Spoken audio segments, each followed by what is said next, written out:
Olá, queridos irmãos e irmãs, aqueles que nos acompanham na reflexão desse salmo, dos salmos, na verdade.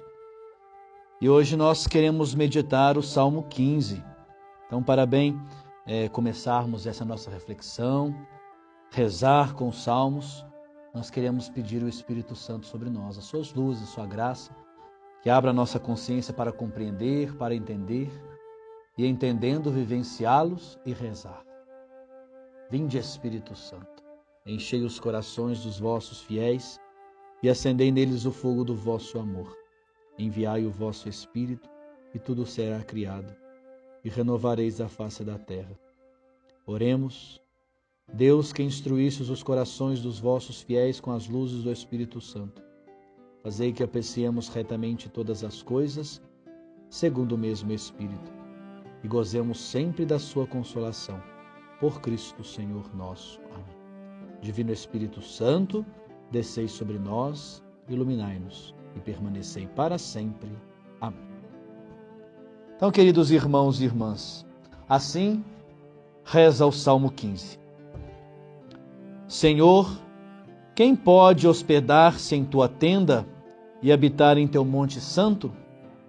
Quem age na integridade e pratica a justiça, quem fala sinceramente o que pensa e não usa a língua para caluniar, quem não prejudica o seu próximo e não difama seu vizinho, quem despreza o injusto e honra os que temem o Senhor, quem sustenta o que jurou, mesmo com prejuízo seu, quem não empresta dinheiro com juros, nem aceita suborno contra o inocente. Quem age desse modo, jamais será abalado. Então esse é o Salmo 15, queridos irmãos. Tipo de salmo que é esse? É um salmo de liturgia, podemos dizer assim, ou expressa um ritual. Nele há fragmentos de um ritual antigo, até pouco conhecido, mas mostra ali uma certa ritualidade.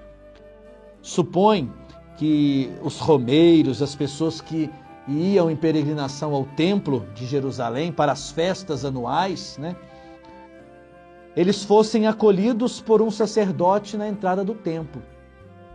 E tinha ali já no início, na porta do templo, já um ritual. E qual que era a pergunta então no nosso salmo que nos mostra esse ritual? Pergunta: quais são as condições para entrar no espaço do templo e aí ficar durante os dias da festa? Senhor, quem pode hospedar-se em tua tenda e habitar em teu monte santo? Vejam que estas festas, elas duravam 8 dias, mais ou menos. E alguns estudiosos vão dizer que esse salmo ele leva nome de liturgia da porta, porque é ali na porta do templo que começava o rito. Eles paravam as pessoas, perguntaram para ver a questão de impureza, de imoralidade. Então o ritual já se começava ali. Então este é o tipo de salmo que nós temos, um salmo de liturgia, de ritual, de um ritual antigo, fragmentos de um ritual antigo. Como está organizado esse salmo então? 3 momentos nós podemos pensar esse salmo. Primeiro momento, o versículo 1. No segundo momento, dos versículos 2 a 5a, que é os dois versículos do quinto, da parte desse salmo. E depois o último, que é o 5b, é a última frase do versículo 5. Primeiros versículos, a primeira linha do versículo 5, nós falamos 5a. E o último que nós vamos desmembrar, 5b. Então, o primeiro momento, nós temos ali a formação dessa pergunta, a formação da pergunta dos romeiros, dos viandantes que iam até o templo para as festas. E ao chegar à porta do templo, no salmo chamado de tenda, Monte Santo, os peregrinos então perguntam ao recepcionista quais são as condições então para adentrar no templo, para poder participar da liturgia, para poder participar dos dias de festa que eles têm. Então esse é a primeira parte desse salmo, primeiro momento. Eles perguntam quais as condições para entrar no templo. O segundo momento nós temos então, dos versículos 2 a 5a, ele traz para nós a resposta do sacerdote para os romeiros, que eles poderiam estar ritualmente impuros, quer dizer, por inúmeros motivos. Vejamos alguns animais mortos, tiveram contato com animais mortos, coisas tidas impuras, secreções do organismo, como a menstruação da mulher, e também da poluição para os homens. Então era coisas, situações, momentos que eram então considerados impuros para adentrar no templo. Mas, queridos irmãos, nada disso importa para esse salmo. Nós não temos nada disso no salmo. As exigências vão, na verdade, na linha horizontal, quer dizer, para com o nosso próximo, para com os nossos irmãos, mostrando que a verdadeira religião é aquela que cria relações fraternas, de justiça, entre as pessoas. Então o sacerdote apresenta aqui 12 exigências, para entrar no templo. Não aquelas motivos de impureza, ritual somente, mas apresenta 12 exigências de relação fraterna com as pessoas, que o Salmo nos apresenta. Quais são elas? Quem age na integridade, quem pratica justiça, quem fala sinceramente o que pensa, não usa a língua para caluniar, não prejudica seu próximo, não difama seu vizinho, quem despreza o injusto, quem honra o Senhor, sustenta o que jurou, não prejudica seu próximo, não empresta dinheiro com juros, quer dizer aqui de forma gananciosa, é assim que o Salmo mostra para nós, a ganância dos homens, e nem aceita suborno contra o inocente, quer dizer, no tribunal oferecendo suborno. Essas são as exigências para entrar no templo. Você tem que estar cumprindo elas. Nenhuma delas refere diretamente a Deus. Na verdade, está relacionado com Deus quando nós relacionamos com o próximo. Relacionamos com o próximo, com os nossos irmãos, fazendo bem, justiça, fraternidade. Assim nós estamos também fazendo para com Deus. Não está diretamente ligado a Deus, mas em relação ao próximo. E o terceiro momento, que é a última frase, serve como conclusão, mostrando que não é só durante a festa, os dias de festa, que nós precisamos vivenciar isto, mas durante toda a nossa vida. Criar laços de justiça, solidariedade entre as pessoas, Isso nos torna, então, íntimos de Deus. Nos põe como pessoas de intimidade com Deus. Essa é a religião. Essa é a religião de Deus. Quem age desse modo jamais será abalado, nos diz a última linha deste salmo. Então, por toda a vida, não só durante o ritual das festas, mas durante toda a vida nós precisamos fazer com que essas exigências passam a ser parte da nossa vida. A gente passa a realizá-los na nossa vida. E assim, jamais seremos abalados. Por que então surgiu esse salmo? O que está nas entrelinhas desse salmo que nos diz do surgimento delas? Primeiro, ao falar de tendas, está expressando ali o Templo de Jerusalém, ou ao falar do Monte Santo, Templo de Jerusalém. Então, uma das exigências para entrar nesse espaço sagrado diz respeito justamente à pureza ritual das pessoas e dos animais a ser sacrificados. Isso era detalhado no livro do Levítico, nos diz aqui o autor. Então, algumas exigências que não estava em relação a Deus. Porém, este salmo está aberto ao conflito com essas normas de pureza ritual, somente. Aquilo que é exterior. Aquilo que é exterior. Então, o salmo está aberto a esse conflito, propondo uma nova moralidade, que seria como porta de acesso para Deus, para a religião e ao Deus de Israel. Então seria a porta de acesso para isso, uma nova forma de moralidade. Suponhamos que na porta do templo estivesse um sacerdote ligado à questão da pureza ritual. Então poderíamos nos perguntar, o que teria dito? O que teria exigido? Poderia ser, como por exemplo, a oferta dos sacrifícios de animais, né? Daquelas impurezas que nós vimos agora anteriormente, questão de menstruação da mulher, né? Da poluição do homem, etc. Né? Mas nada disso consta então no Salmo 15, como nós vimos. Regrinhas, essas regrinhas da pureza ritual são jogadas até no lixo. Não adianta isso, não basta isso, não é isso que este salmo está querendo dizer. Então ele toma aqui a questão do decálogo, né? As 10 condições, né, ali do decálogo, dos mandamentos de Deus para com o homem. Nós podemos até ver ali no Êxodo, nos fala deles, né? Quais são o decálogo, quais são os mandamentos. Versículo 12 ao versículo 17 do capítulo 20 do Êxodo, diz assim: honra teu pai e tua mãe, para que se prolonguem os teus dias na terra.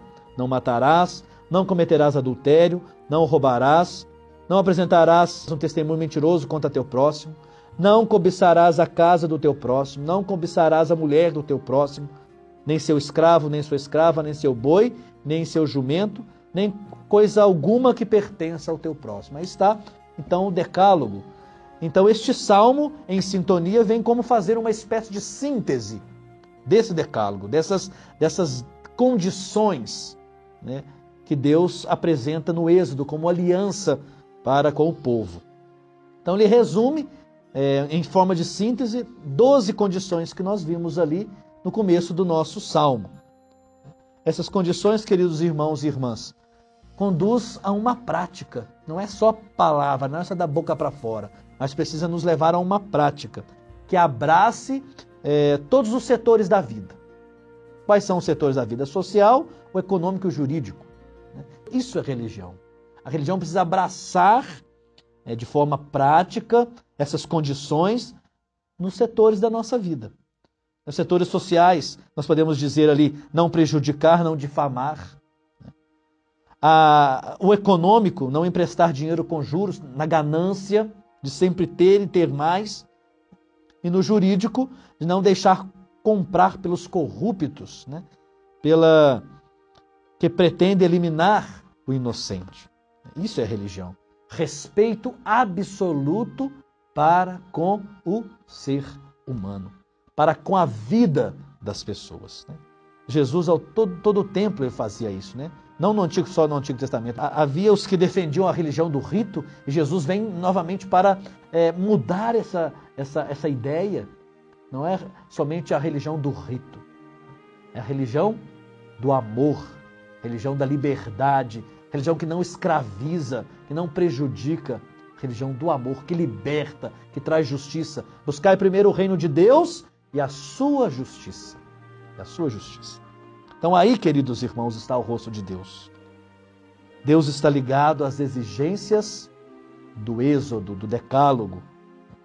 Quer dizer, ele se aliou ao ser humano para que criasse na terra da promessa uma nova realidade, lá na terra prometida, naquele caminho, né, que fosse marcado pela igualdade, que fosse marcado pela justiça, pela solidariedade das pessoas. Uma terra sem males, uma terra onde corre leite e mel, uma terra onde todos têm direito, podem usufruir com igualdade dos bens prometidos.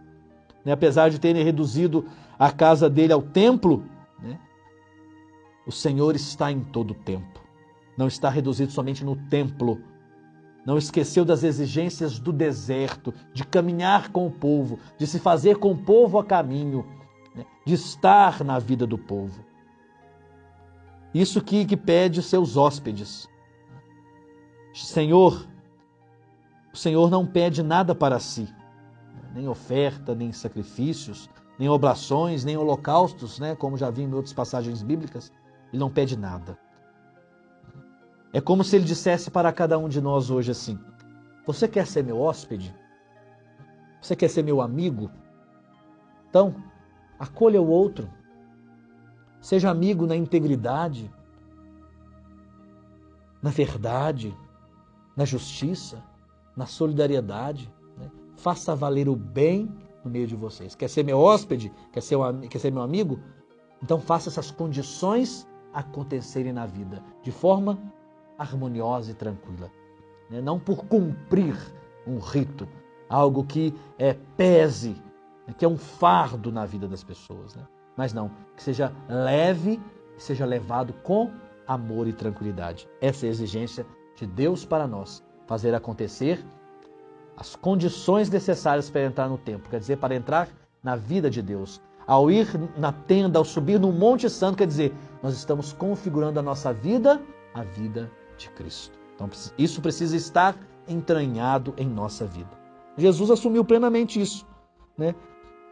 No templo, como lugar da religião opressora, ele não queria isso, ele lutou contra isso.